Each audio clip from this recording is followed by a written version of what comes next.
Et dans le cas contraire, si elles ne sont pas réalistes, on va les remplacer par des pensées qui sont plus réalistes.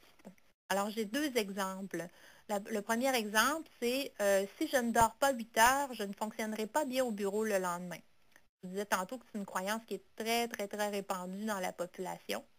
En réalité, ce que l'on sait, c'est que les besoins en sommeil varient beaucoup d'une personne à l'autre. Ça varie aussi du moment dans l'année, des événements qu'on vit, de notre âge, etc. Donc, on peut donc se questionner sur la validité de cette croyance-là en posant des questions comme par exemple, est-ce que c'est vrai que j'ai vraiment besoin de 8 heures de sommeil pour bien fonctionner?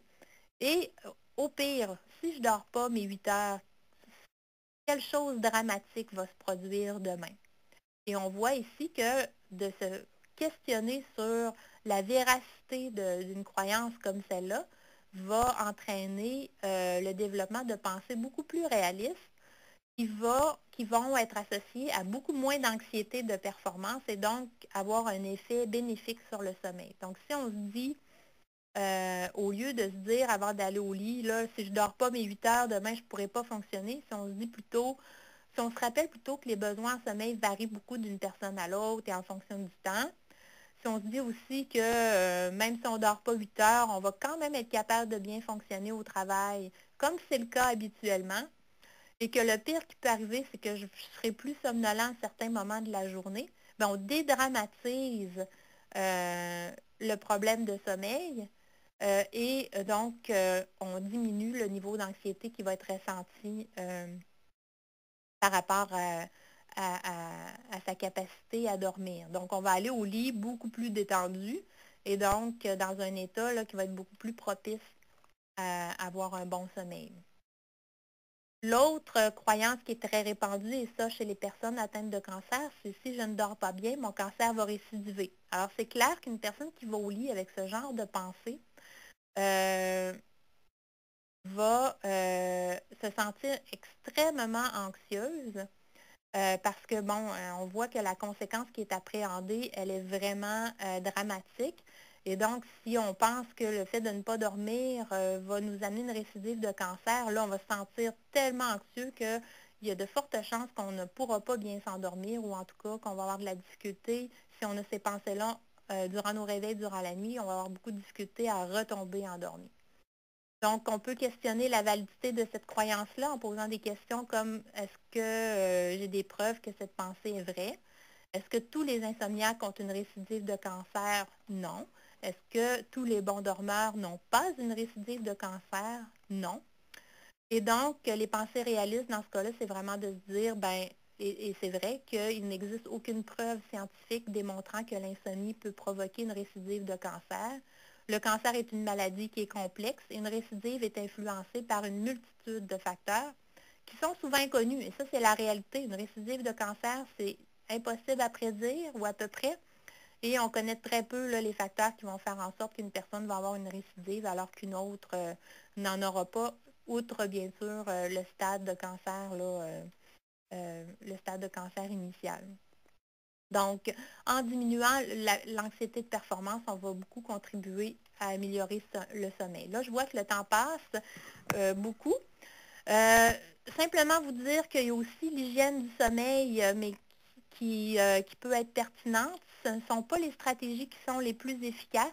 Les plus efficaces sont vraiment les deux que je viens de vous présenter, les deux volets, là, de travailler sur les mauvaises habitudes de sommeil et sur les croyances erronées. Mais il peut être utile là, de vérifier que par exemple, qu'il n'y a pas certaines habitudes de santé qu'on a qui pourraient vraiment nuire à notre sommeil, comme par exemple de consommer de la caféine 4 à 6 heures avant le coucher, de fumer avant le coucher et lors des réveils la nuit. On sait que la nicotine, c'est une substance qui est activante, donc il faut éviter ça.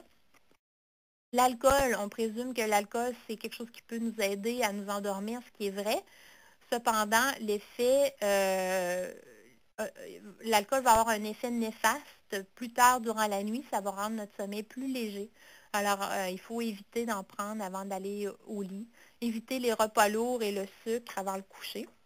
Faire de l'exercice physique régulièrement, bien entendu, c'est quelque chose, c'est une activité, pardon, c'est une habitude qui est saine, mais au bon moment. Donc, toujours selon le principe que il faut se ménager au moins 1 heure avant d'aller au lit, là, 1 heure de tranquillité. Ben, il faut éviter de faire de l'exercice physique intense juste avant l'heure du coucher parce que là, notre corps est tellement activé que ça va être difficile de tomber endormi.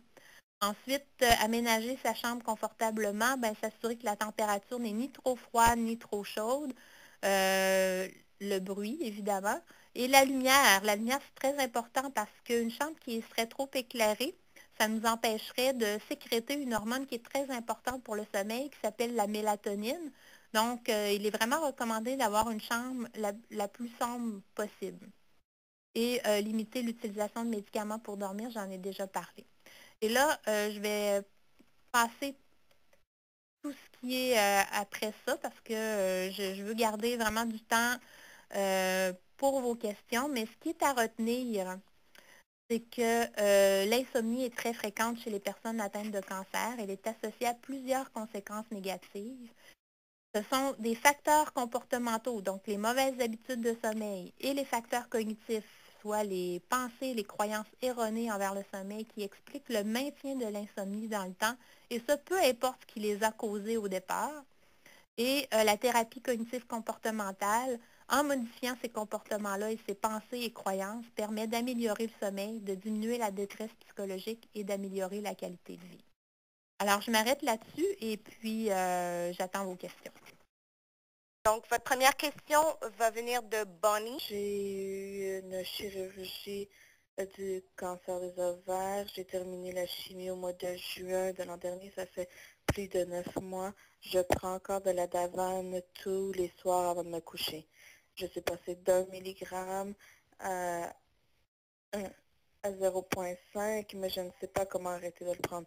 J'ai essayé, mais je n'arrive pas à dormir et je suis vraiment très inquiète sur ce que je dois faire avec ça.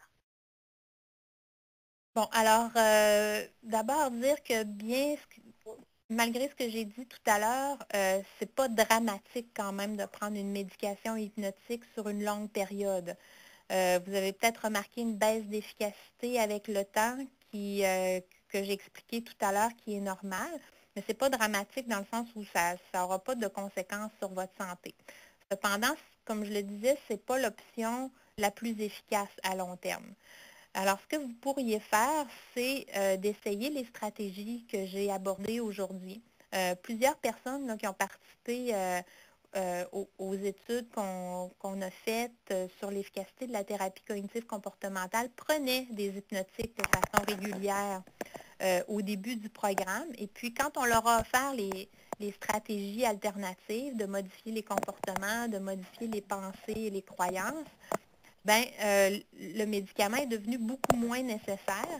Et après ça, ben, une fois qu'on a des stratégies alternatives qui commencent à fonctionner, ben, ce que je vous recommande, en fait, c'est de consulter votre médecin ou votre pharmacien pour avoir ce qu'on appelle une cédule de sevrage pour éviter d'arrêter d'une façon trop drastique.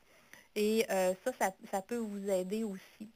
Ceci étant dit, il y a des études aussi qui ont montré que juste le fait de cesser la médication hypnotique qu'on prend depuis une longue période, ça pouvait améliorer le sommeil en soi. Donc, même sans appliquer les autres stratégies que j'ai présentées aujourd'hui, parce que le médicament devient tellement peu efficace et que ça ne change rien, en fait, là, de continuer à le prendre. Même au contraire, ça va améliorer le sommeil. Mais bon, moi, je vous encourage à essayer les stratégies que j'ai présentées aujourd'hui. Comme je vous dis, ça va vous permettre d'améliorer votre sommeil. Puis une fois qu'il va être amélioré, bien, vous allez pouvoir diminuer votre médication là, progressivement par la suite.